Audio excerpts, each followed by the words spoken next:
You just make sure you're strong and you go, we'll get through it. Oh, God. All across our planet, our weather is getting wilder. And staying out of danger isn't always possible.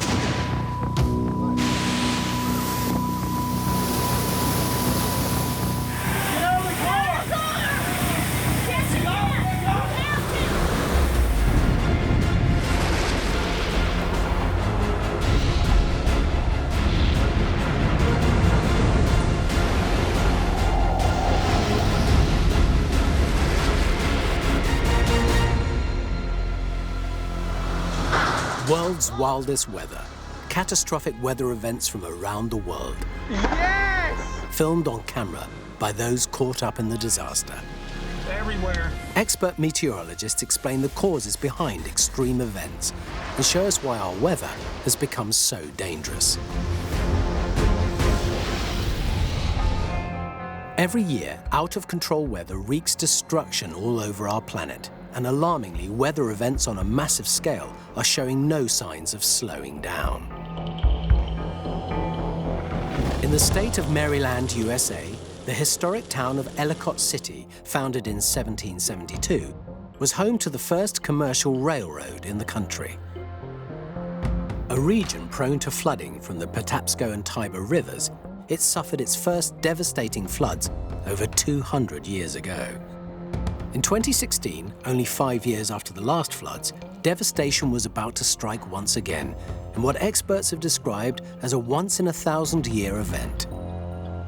Ellicott City is prone to flooding. Hurricane Agnes in 1972, and then more recently, the Mid-Atlantic flood 2006. But what happened during the summer of 2016 was just off the charts.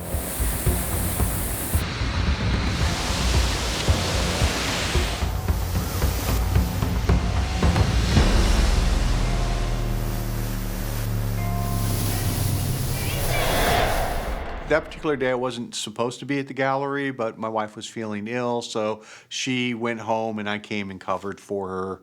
I was working on some things and decided to stay a little late. It was raining really hard.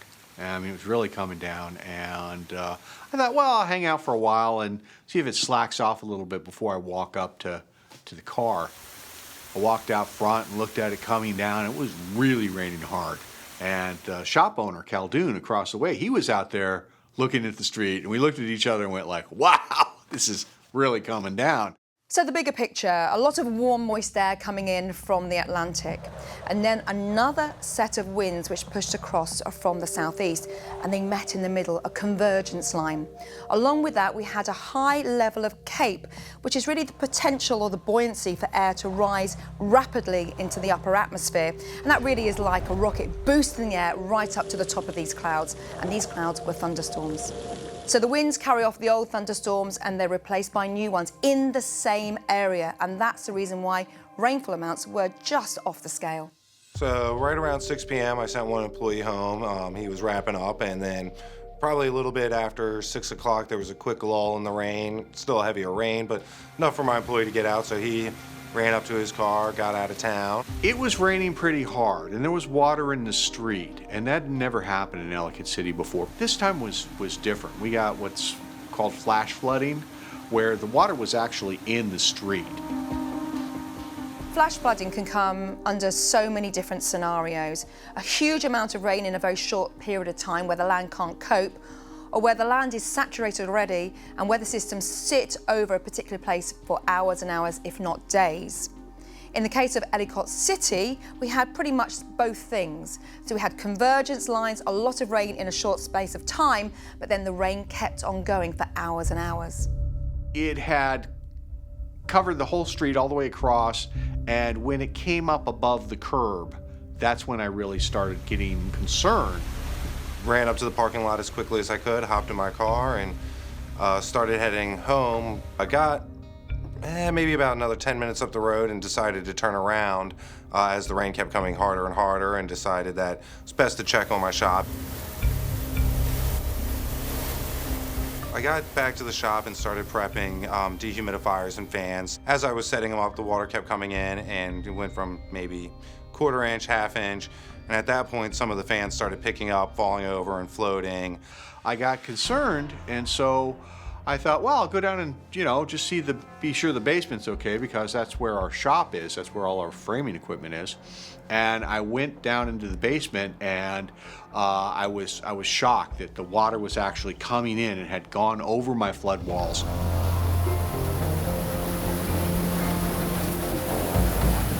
And while I was sitting there standing against the door, holding it closed, in just a couple of minutes, that water rose about 3 feet.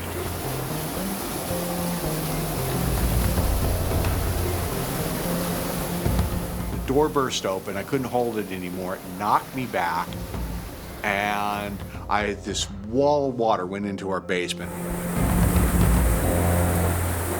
I never expected a flood of this magnitude. I'd built flood walls that were about 16, 18 inches tall, and I thought, wow, that's totally great. There's no way. I'm towards the top of the hill. No way I'd ever get more than a couple inches of water above the bottoms of my doorways in the basement. And I was completely wrong. My basement flooded up to the ceiling. So I thought, wow, I should film this for insurance reasons, and I pulled out my cell phone camera and filmed our basement flooding, which destroyed our business. And then it was like, well, that's it. So I walked upstairs and went out front and started filming cars that were floating down the street. At that point, the water in the street was maybe 1.5 feet deep, and cars were tearing down the street and slamming into parked cars, and it was just crazy. Water levels were now at their highest point, reaching 8 feet, but there was no end in sight. Holy shit. Holy fucking shit. Right after I got onto the ground level, went and looked out the front window, because we have these massive bay windows, and I could see my car getting picked up and thrown down the road, and then just disappeared.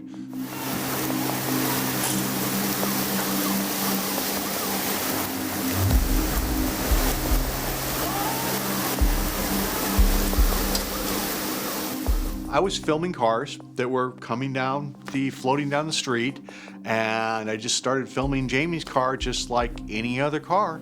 And Amy, our downstairs neighbor, screamed something about somebody's in the car, and we were all yelling, steer towards the curb.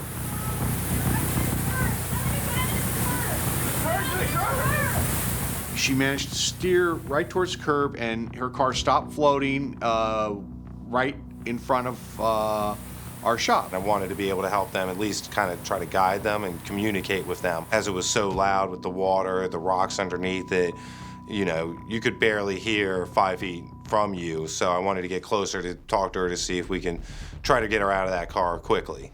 It was really spooky. I mean, the water was really moving fast. I think that he may have moved to dodge a trash can and lost his footing.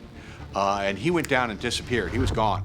And I thought, that's it for Jason. I really thought that he was gone. Swept away in the torrent, would Jason survive the floods? And would the driver escape her car alive? In many parts of the world, some of the deadliest wild weather events are almost impossible to see coming. After periods of very heavy rain, mountainous regions which have suffered from deforestation can provide the perfect combination for one of nature's most terrifying disasters. In Brazil in January 2011, an area north of the city of Rio de Janeiro had experienced the heaviest rainfall it had seen for many years. The mudslides caused by the rains have been described as the country's worst natural disaster in recent history. A mudslide is a mix of floodwater and debris, which flows down a mountainside, a hill, or towards the sea. Por trás do teleférico, a terra descia sem parar. It sometimes picks up some speed, not always, but tragic events surround mudslides because they happen very quickly when the rains are really heavy And because they are entrenched with debris, it's a lethal combination. Just 40 miles away from Rio, the town of Teresópolis sits under the hillside. The local population are used to seeing rain in January, but during the middle of the night while most people were asleep, catastrophe was about to strike. Childhood friends, Luciano Simbrao and Marcelo Fonseca, hadn't seen each other for many years. In January 2011, a terrible event brought them back together in ways that neither could have ever predicted. The extreme rainfall from the previous day was about to cause a mudslide that would demolish everything in its path. It had been raining prior to the 11th of January 2011, but during the period from the 11th to the 12th, a whole month's worth of rain fell in 24 hours.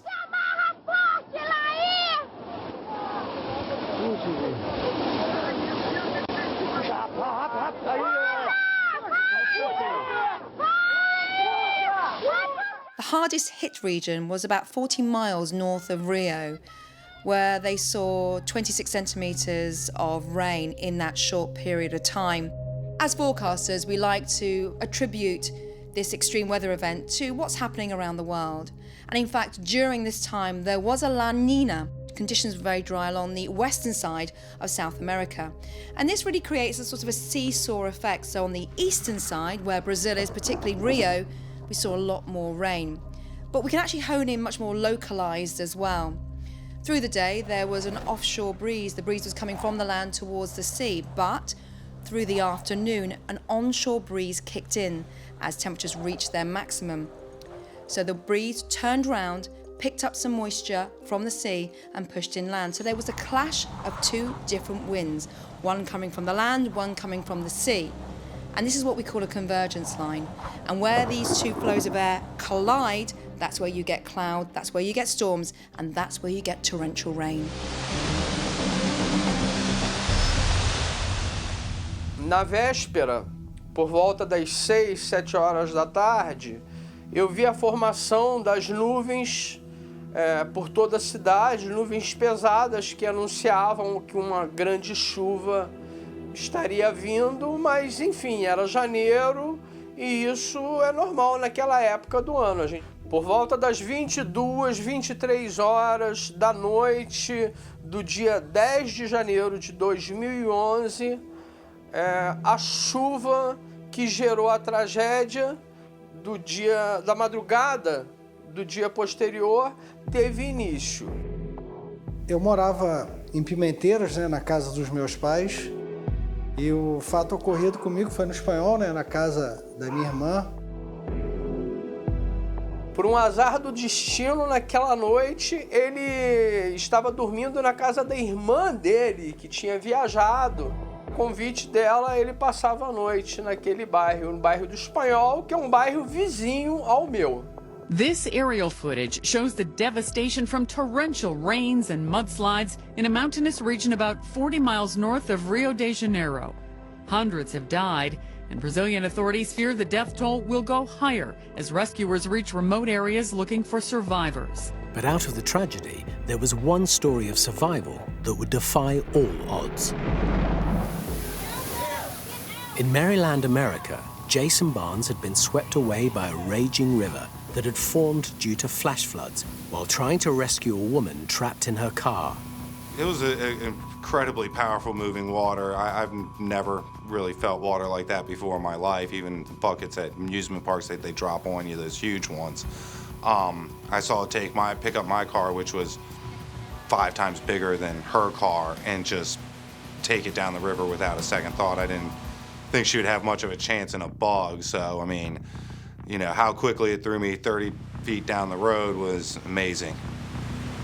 Basically, once I got washed down the street, was able to roll out of the waters, lost one of my boots, stayed close to the side of the buildings, and was able to kind of power my way through the alley where that was flooding out. I don't know how the human chain started forming. It just kind of organically happened. I decided I'm going back out there to get her. So, Johnny grabbed onto my arm, he stretched out, I stretched out, and then JT grabbed a hold of Johnny. He went out as far as he could, and at that point we were still just a little shy of being able to get to her. My goal was to get to the car. We were hoping that she might be able to get out a little bit further and reach to us and we could just pull her in. So told her to come to the passenger side and start climbing out. She climbed out, and once she got halfway out, she was like, I can't touch the ground, I can't go anywhere.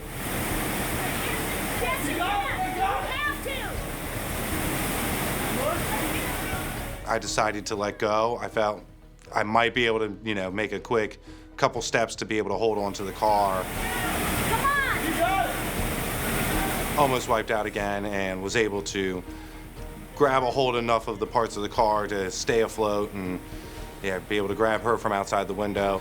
And then once that we were all together, it was easy to get us all back in. Once we got back into the cubby, it just got really quiet. No one really was talking, a lot of cigarette smoking. And then probably about 15 minutes later, the waters just started receding. As quickly as they came, they were gone. And that's when I think everyone went back into another level of shock because, the waters being so high, they hid a lot of what the damage they were doing. There was a huge sense of relief because it was really, really dangerous out there in the street. And I really thought that Jason had gone down and I wouldn't see him again, but it was a huge relief. We were able to save about a third of our inventory on the ground level.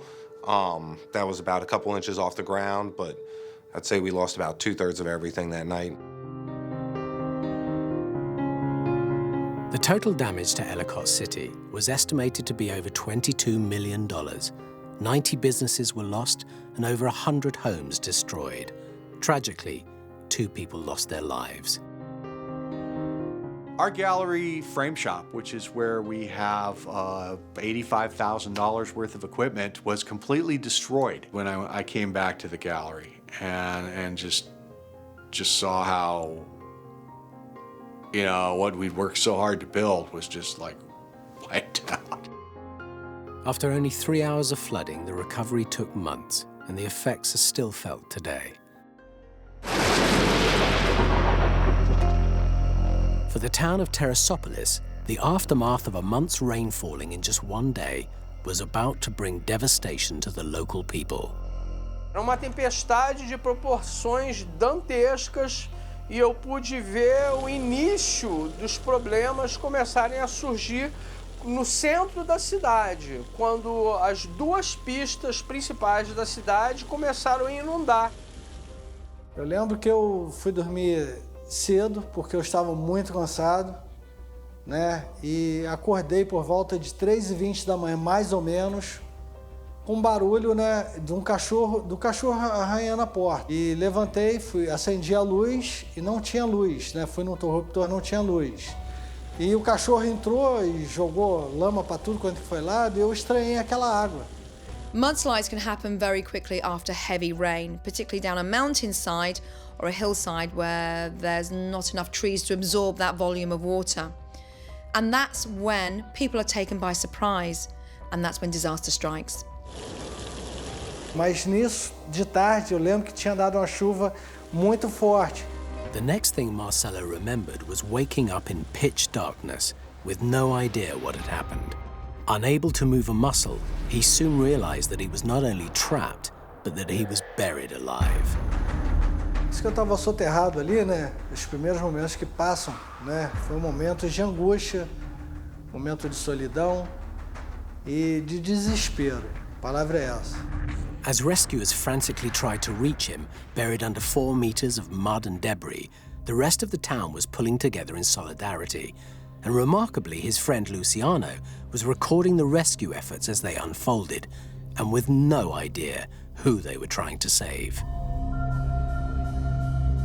Foi complicado fazer trabalho frio, de registro, e estando com o emocional ali também envolvido na questão. Eu estava soterrado ali, E a única coisa que eu sentia muita dor na minha perna esquerda. E eu escutava, um barulho de vazamento de gás muito forte.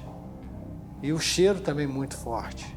The huge mudslide had completely destroyed the area, and buried Marcelo under his sister's house.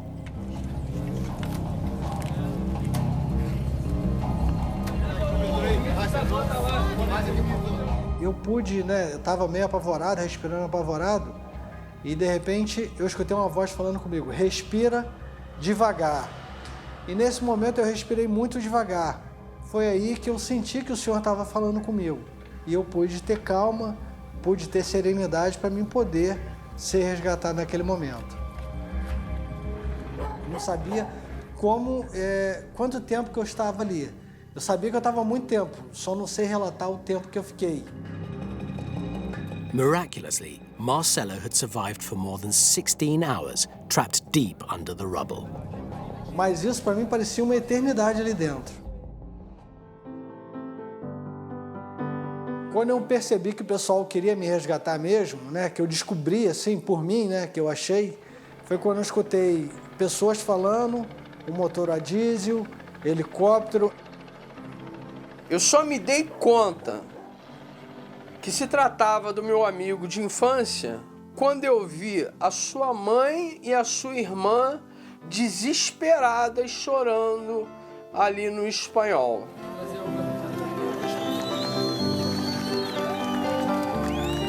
Lembro que quando me tiraram do buraco, né, a primeira coisa que eu falei foi glória a Deus, né? Tem muita gente dando glória a Deus, pessoal assoviando, pessoal me chamando de guerreiro, eu lembro disso. Against all odds, Marcelo had survived the terrible ordeal, and the childhood friends were finally reunited in the hospital where Marcelo was making an astounding recovery.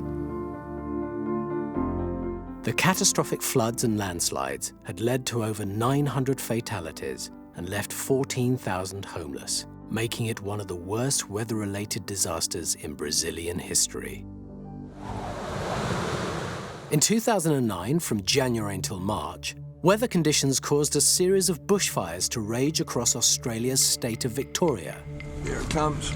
Oh, Jesus, look at it. In what were to become the country's most devastating bushfires in its history. Raging fire, killer smoke, and deadly air. That fire on that day, that was not your ordinary fire. It was hell on earth. But all the ingredients had been simmering for months before. A bushfire is a type of wildfire that forms in primarily prairie grass or bush grass areas that are not like a wild forest. You're going to see generally lower grass, lower vegetation that's going to catch fire and then allow for that fire to spread. And we saw the floorboards above us on fire and the windows were smashed and fire was coming in the windows and the door caught on fire, so we sort of had to make a call to leave. We designed and built the house so as it'd withstand a small fire, but this was the granddaddy of the whole lot. I'll never forget that morning. I don't know, it's hard to explain. I just sort of had this gut feeling that it was going to be a bad day. And I just woke up and you could hear the wind, and it was howling. It was hot, and it was the air was just like it was on fire. It was just, everything was just ready to explode.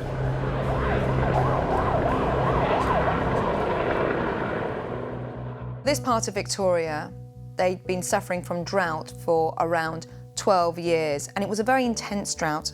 Let me give you some numbers. The amount of rainfall they'd lost within those 12 years equated to 1 year's worth of rain. The state of Victoria, in 2 words, was tinder dry.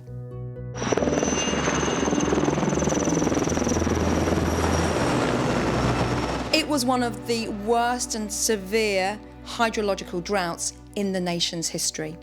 Needless to say, the Murray River Basin was at an all-time low. The broader picture, there are other things that could have contributed to the heat across southeast Australia, namely sea surface temperatures, locally 3 degrees higher than average. So there was a lot of heat around that area.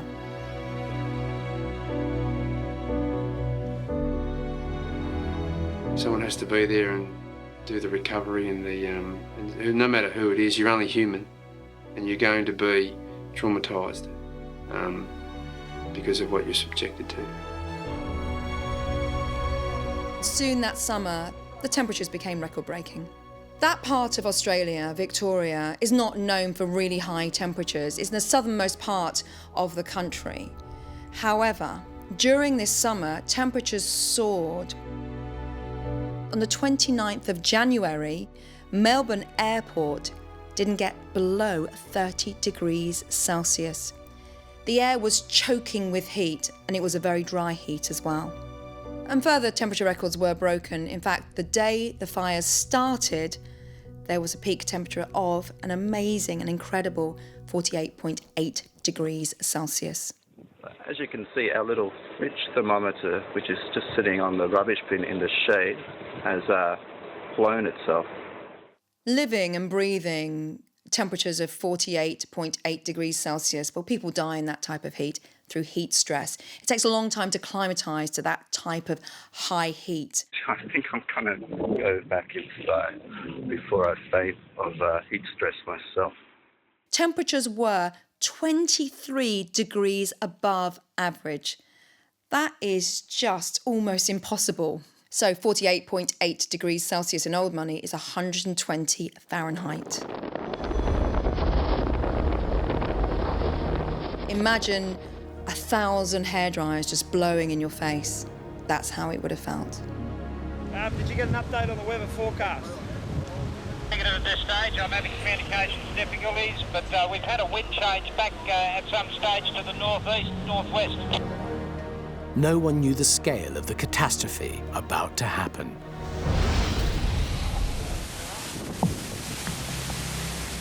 In Australia, the cyclone season runs from the first day of November until the last day of April.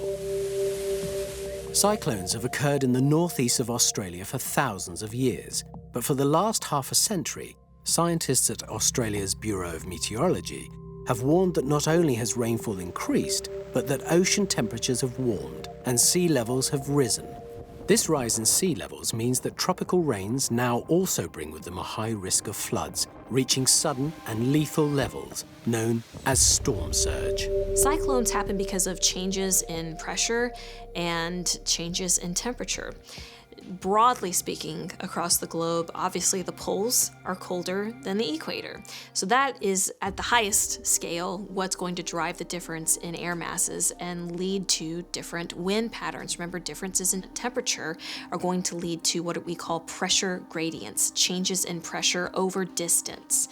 So when you have a change in pressure and a change in temperature over distance, you're going to inherently get conflict, and that conflict will be able to form, in some cases, a storm system, which can become a cyclone. On March 28, 2017, Tropical Cyclone Debbie caused destruction across northeastern Australia. Helen Gallo and her family were at their home. What they didn't know was that the real threat was just around the corner. So on the Thursday, the 30th, a normal day, got up to go to work, went off to work, dropped the kids off at school. On the way down, there was obviously the news events that were saying, you know, there's lots of water. They were talking then about saying that the state government was thinking about closing schools. As the day progresses, we will get an understanding of the damage from the storm.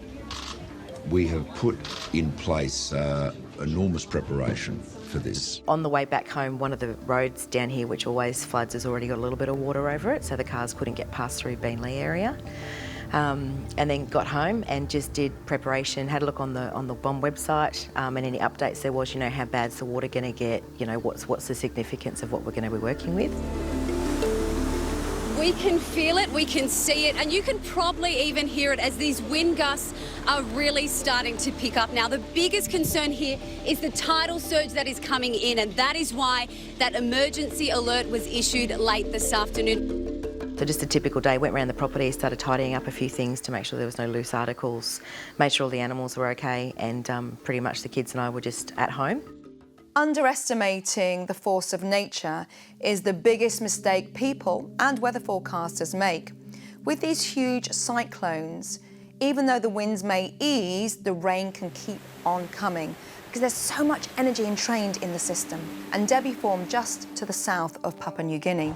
Initially, it was a disorganised band of thunderstorms because there was so much wind shear. So Debbie was a severe tropical storm, a severe tropical cyclone, a Category 4, and sustained winds were in excess of 190 kilometres per hour.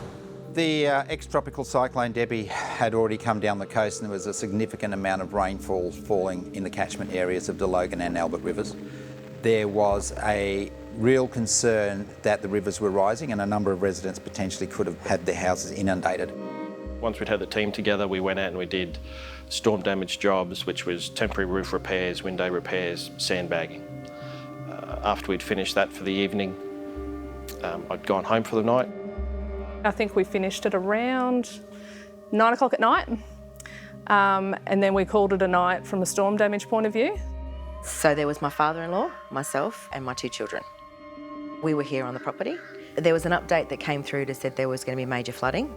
And then about 10 o'clock that night, like, the water started coming and it was running pretty fast. So I thought, I'd better go get the kids. We need to get out of here. This is not good. I got straight on the phone and called 000 and said, we need help. Just on 3 o'clock, after I'd just climbed into bed, the phone rings. It's the local policeman telling me that there was a need for an SES flood boat as they had a family trapped on the Albert River. I just got my uniform off, just got into bed, and got the call to say, there's a flood boat job, can you get back to Beenleigh ASAP? So we all met up here. Jim was already here when Chris and I arrived pretty much simultaneously. We prepped our boat. Jim had got most of it done. We took our boat, which is flood 4. The kids and I grabbed torches and we started screaming for our next door neighbours. They actually came down, and there was Shane, my neighbour next door, and then Sam, my neighbour's son across the road, came down. They came down in a quad and obviously saw what had happened, and they said, give us 5 minutes, we need to go get some ropes to try and get you out. I decided that I'd get out onto the garage roof, so I had to climb off the balcony and get onto the garage. So we've headed out to Luscombe, where Jim's then proceeded to tell us the plan. Told us that there were 3 people on a roof in the middle of the now raging Albert River, and that we needed to go get them. I was standing on the front of the garage and they were trying to throw me ropes, but obviously the water was running so fast that every time the rope hit the water, it just took off. I knew in the back of my head though, like you always hear it on TV, you know, if it's flooded, forget it. Never go into storm waters because you just never know what's underneath it. And I had that in the back of my head going, you know, Helen, I can't do this. I can't risk my kids' lives because with that water running so fast, I knew that would be it. That would be the end of it.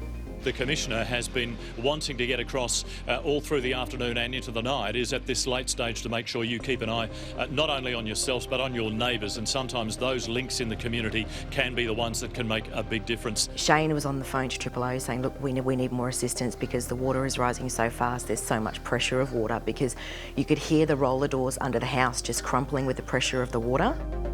Once we'd actually launched the boat, I concentrated on the app, which basically told us where the Albert River should have been. The Albert River generally is about 5 metres wide.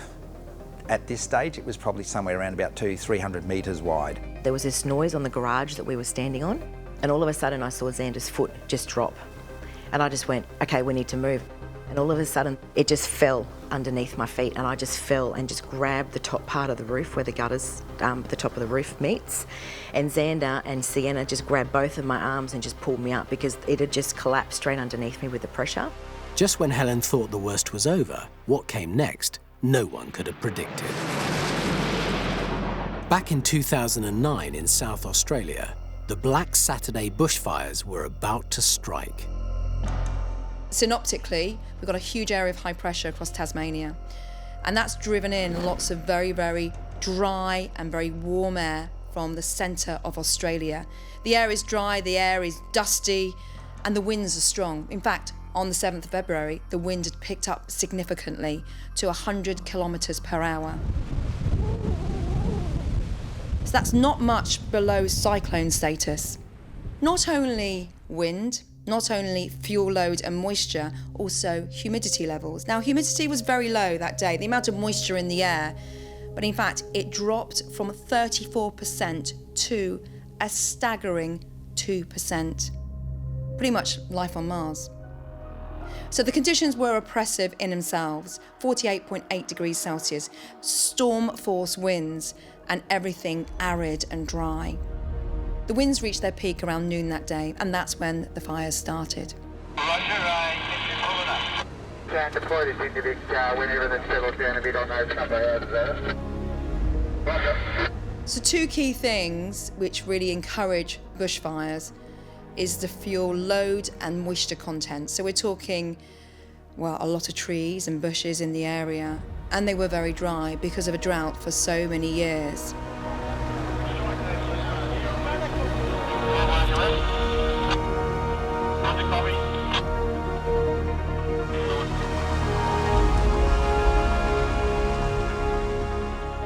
So those two criteria certainly were ticked. And then we bring in the wind speed. That raging dry wind from Australia's interior, helping things along. So once a fire is started, it's going to rage, it's going to continue, it's going to grow. And to cap it all, that insidious rising heat. I have learnt now that bushfires can happen, and they can happen quick, and they can come onto you before you know it, which is what happened on Black Saturday. The Black Saturday bushfires raged across 4,500 kilometres, claimed 173 lives, and created $4.4 billion worth of damage. In Queensland, emergency services were still trying to reach a family trapped in a storm surge. Started heading up the river and we came across this wall of trees, tree tops I should really say, because we couldn't see the bases at all. We tried once to go up the river where we thought it looked like we were going to go, but it was actually, terrifying is probably the right word. It just was roaring. I could see there was a gap about this much where the actual garage had started separating from the main house. So I somehow had to get Sienna back up on the balcony. So I got her up first, and then I got Xander up on the roof, and then I got myself back up and just pulled myself back up. And I felt the last bit that I lifted my leg up to get myself back up, the whole garage underneath me just crumbled and just swept away.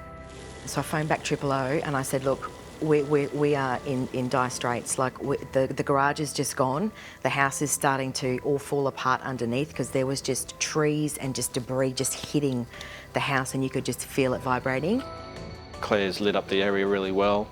Jim's on the phone navigating, and then we've proceeded to head through the trees, and then that's where the river was at its peak. So it was probably about 2 o'clock in the morning, and I said to the kids, I said, we need to get up on the roof. We need to get up higher because the water kept coming up. And the kids, obviously, they were scared. They were like, Mum, we don't want to go back out, not after what happened with the garage. I said, we're going, because the water was already up to my shins on the top deck of the balcony on the double-storey house. It was so noisy we could hardly hear each other talk. And I've got a lot of power going into the engine, nearly full throttle, and we're not making much headway up the river. It's difficult to explain the noise of the river that night. I'd never experienced it before. I've seen it on TV, but I've never seen it with my own eyes, never listened to it with my own ears, but it was deafening. It's probably about 4 o'clock in the morning where they said, Helen, we've now got 4 crews and the police. The 3 SES crews on this side and the water police with jet skis couldn't get to us because the water was running so fast this way they couldn't actually get across to us. The next part we got to was where it was really shallow, and there was probably half a dozen members of the public there. That was probably the first time I heard Helen and her screaming for her children and for help. So that was probably the first point where it's like, we're actually close, we actually might do this. The kookaburras had started and you could actually see the sunrise coming, so it was about 4:45. At about 5 o'clock, I got another voicemail on my phone and I called them back, and it was 000 saying, Helen, they're there. They're there, they've got to you, they can see the house, they're there, and you can see their torches, you can see their lights. And I'm like, I can't see anything. At this stage was the first time we actually heard Helen. She was actually on the other side of the house from where we were, so I don't know that she'd even seen us at this stage. The locals have pushed us into deeper water along the road. And I've started the boat up, and we've started heading upstream. And where we've crossed over the fence line between these two big trees, I think in retrospect it's maybe 10 metres deep at this stage now over that part of the river. So when we got upstream, we could actually hear her and see her, and we, yelled out at the top of our voices that we were coming. We'll get there as soon as we could. She said, they're there, can you see any signs of light that you can actually maybe shine your torches to show them where you are? And as I turned around, I could actually see the torch lights shining up in the trees at the top of the property. And they said, they're there, they're with you. Chris brought the boat around behind the two trees in question. It was coming up towards the veranda of the house, and this is the first time we've seen Grandad. We didn't know about Grandad at this stage. Chris has manoeuvred the boat. We've hit something underwater, which we later found out was a BMW. That's life. But Helen had these two kids sort of pushed up, and she was below them, and the river just flying past them. As soon as they got the boat alongside, Claire tied us off. I then jumped onto the veranda. I came face to face with Helen, who had her feet in the gutter, looking straight at me. Her two children were behind her at that stage. Seeing the lights and, the high vis, and you see the swiftwater rescue crew that's there to rescue you, it's just like, you just go, wow. Like, we've actually got through it, because there was some times through that night with both of my children that were saying to me, Mum, are we going to make it? I basically took a big breath and I said, we're here to help you. We're going to get you out of here. What I want to do is I want to take you one at a time, and I'm going to take you back down and I'm going to put you on the boat. And I explained that the boat was just around near where the grandfather was. And the moment when I stood up and saw her, the relief on her face, it was like, oh my God, somebody's here.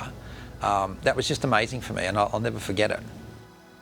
You just make sure you're strong, and you go, we'll get through it. We'll be okay, we'll get through it.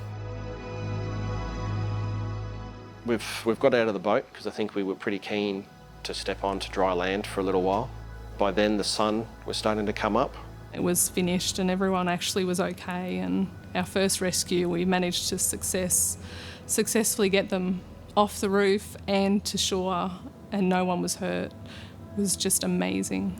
Helen and the family had walked off to their neighbour's place. They had said thank you and wandered back down. They'd only probably been gone 5 minutes, and we hear this massive crack. My God. Oh, fuck.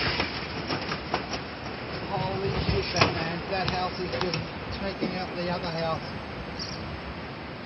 These guys just got out of this house floating down the river right now. That's the house they were sitting on top of the roof. Unbelievable. We all looked out into the river to see the house just bob down a little bit, and then it just started floating downstream.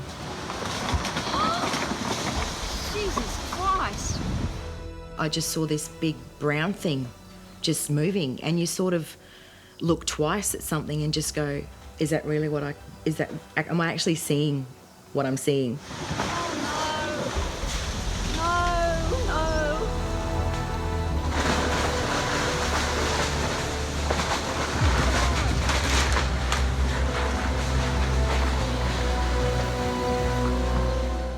Joe and Craig, my next door neighbour, just went, the house is gone.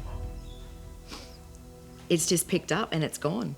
And it was 10 minutes after we'd actually got off and got rescued and got off the boat that we just saw the house just pick up and just take off down the river. They were sitting on the roof of that house not 5-10 minutes ago. They were sitting on that roof.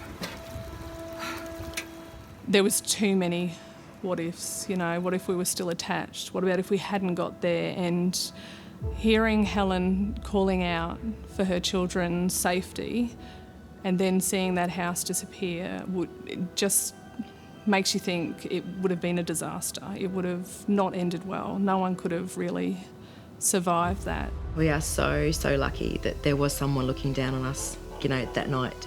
15 minutes is all we had from being rescued to when our house just swept away down the river from us sitting on top of it for all those hours before. We were just so lucky, so lucky.